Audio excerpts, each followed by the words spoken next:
und herzlich willkommen bei Multilingual Stories. Mein Name ist Dr. Bettina Gruber und ich bin die Linguistin.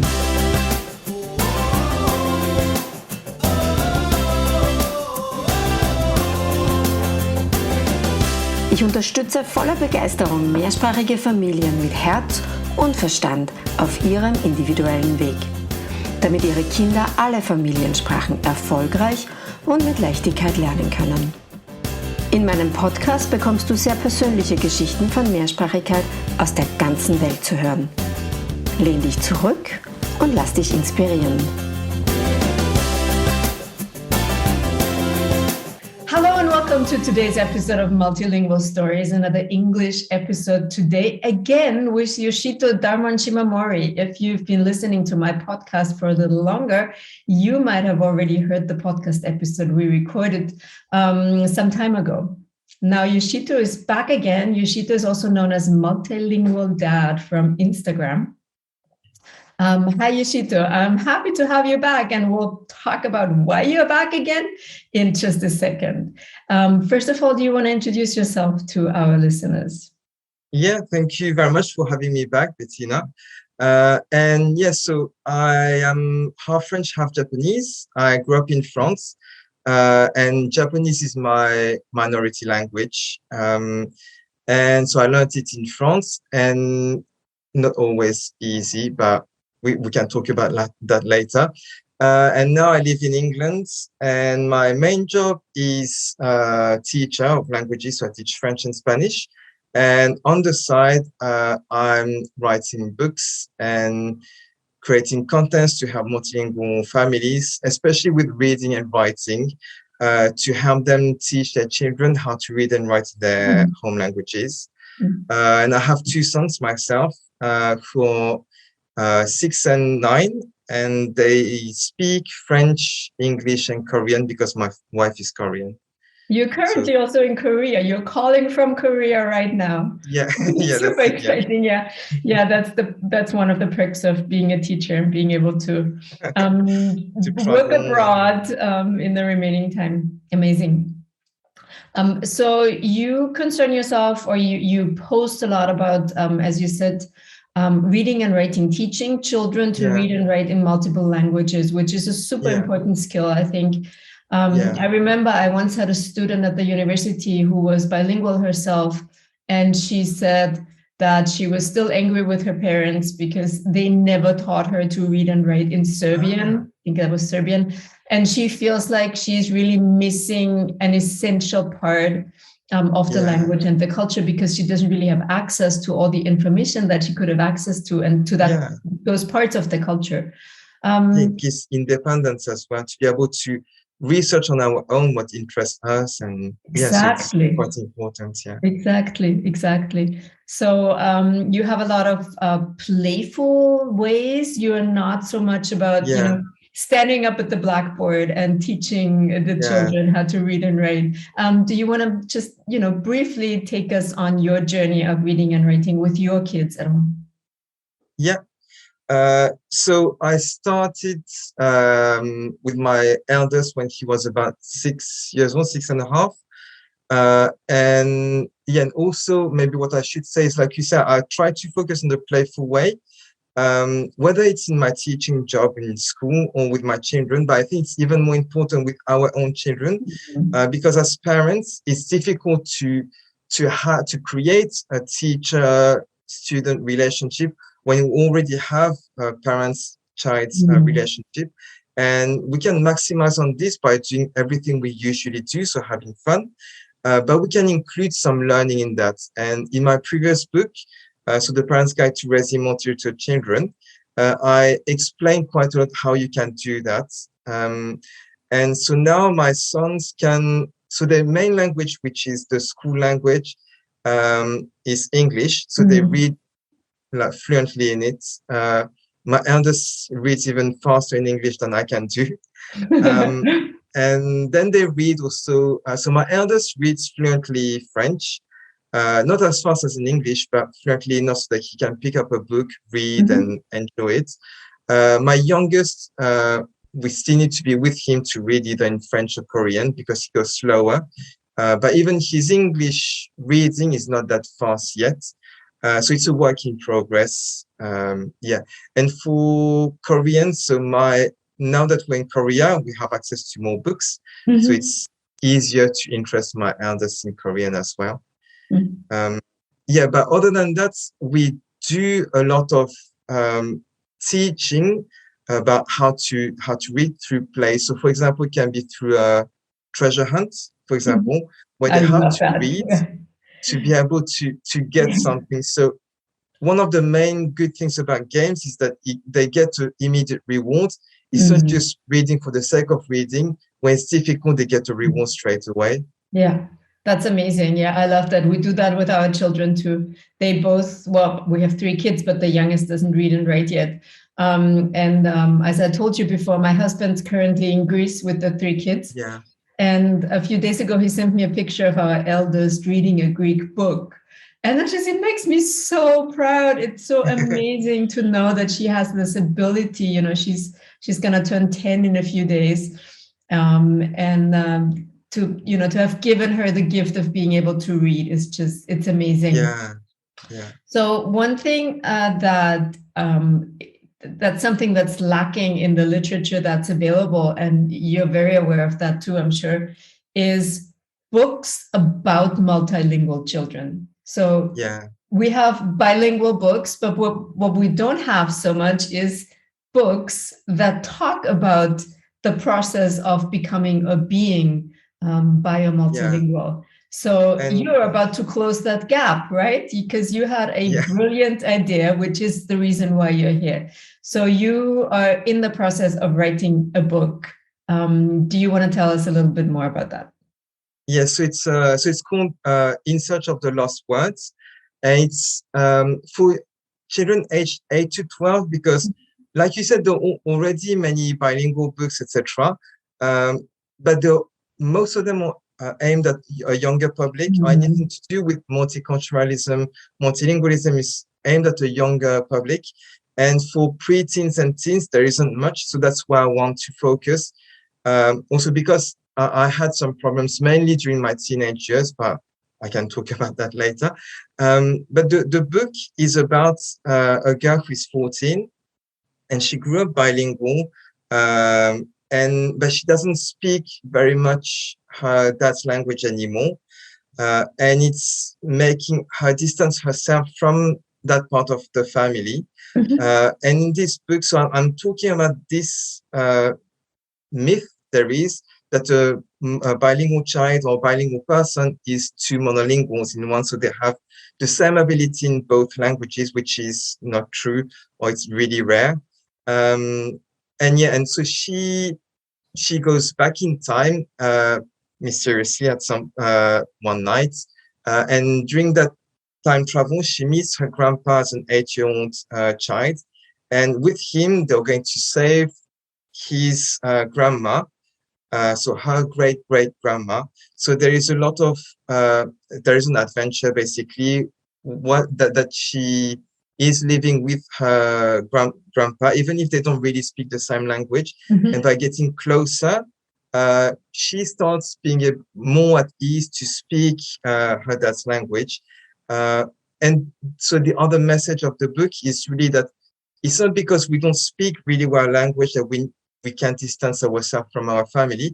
It's because we're close to them that we want to speak the language. So it's emphasizing on the emotional side. So if we are close to people, friends, family, etc., we will want to communicate with them in a effective way, so speak their language as well. That's beautiful. So you're incorporating the challenges, or one of the big challenges of children growing up bilingually or multilingually, namely that they're not as confident in the minority language of the family. So that's a great topic for a book. But you're also incorporating bilingualism in itself in the book. Tell us, how do you do that? So first, it's a graphic novel.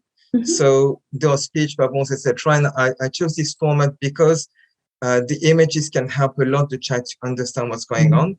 And it's bilingual, but it's a personalizable book in the sense that there are speech bubbles in the majority language. So that's going to be all written. So for example, in English.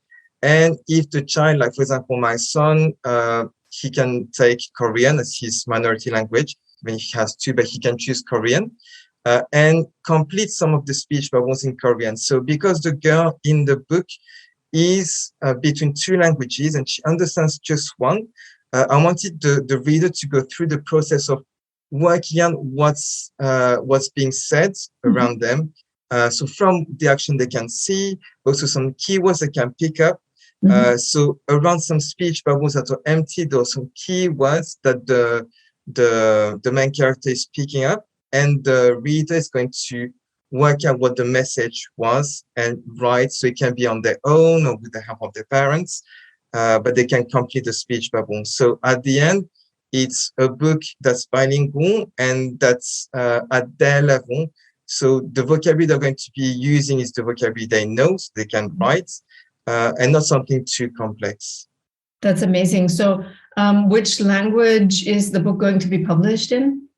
So the first version I'm going to print out. So there are going to be 3 languages, one where English is the majority language, one with French as a majority language, and one with Spanish as the majority language. Great. That covers a lot of ground, linguistically speaking. Yeah, that's amazing. And hopefully I'll be able to publish other versions as well later, but yeah, we have to talk about German then. Yeah, definitely. Yeah. That's the next step. I have a few other languages that I have planned. So I have German, Italian, Dutch that I'm planning, and also Japanese and Korean, because my wife and I can do the translations. But yeah, so it would be 5 additional languages a bit later. Cool, but we're not quite there yet. You're still working on the book as we speak, basically. Yeah. And you do need financing for the book, which is why you came up with the idea of starting a Kickstarter campaign. Tell us a little bit about that. So Kickstarter campaign is basically you give out so you have the book that you want to create or any product, but you also give a lot of rewards to thank people, to back to trust, to have faith in your project and to help you financially. So they're pledging different tiers. So the different tiers with different rewards. Some are very big rewards, some are smaller. So one of the big ones I have is to have a person part of the book. So there'll be a scene where people can say, I'd like to be in that scene, and they can be part of the illustrations.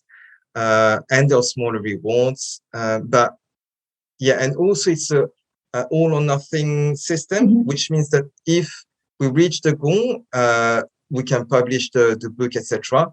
If we don't reach the goal, I don't get any money, and I can't do anything. Right. Yeah, so basically, I can pre-order the book through the Kickstarter campaign. Is that right? Yeah. So you would pre-order it, and so for all the tiers or rewards, and get some other rewards as well. And also the security for the people who back me is that if I don't reach the goal, they don't need to pay anything. So they don't lose their money, basically. It's just they promise that they are going to pay. And if we reach the goal, that's when the money comes to me. So what is the goal? How much money do you need in order to be able to print the book? Quite a lot. It's about $15,000. All right. And that's just covering the illustrations. Yeah. So it's about 75 pages. Wow. Yeah. So it's a graphic novel. So yeah. All right. That's amazing. So people listening, click in the link in the show notes and go contribute to the Kickstarter campaign right now. Get yourself at least a book, or even more if you want to be in the book, You can check it all out on Kickstarter. We'll link it in the show notes. And if you have any questions, feel free to contact me or contact Yoshito directly if there's anything that you want to know more about. Yeah. So what you mentioned earlier, Yoshito, that the idea about the graphic novel, if I got that right, is also a little bit inspired by your own story. Yeah. So yeah. So I didn't really have any problem with speaking the language. My own problem growing up was reading and writing in Japanese. And also that's why I'm focusing so much on reading and writing, because I know how much impact it can have. Because when I grew up, so I went to a secondary school that was an international secondary school, and I had lessons in Japanese as well. So I was learning regularly how to read and write, but even with that, there was a gap between, for example, what would interest me to read, like a novel I would like to read in Japanese, and what I was actually able to understand and to read.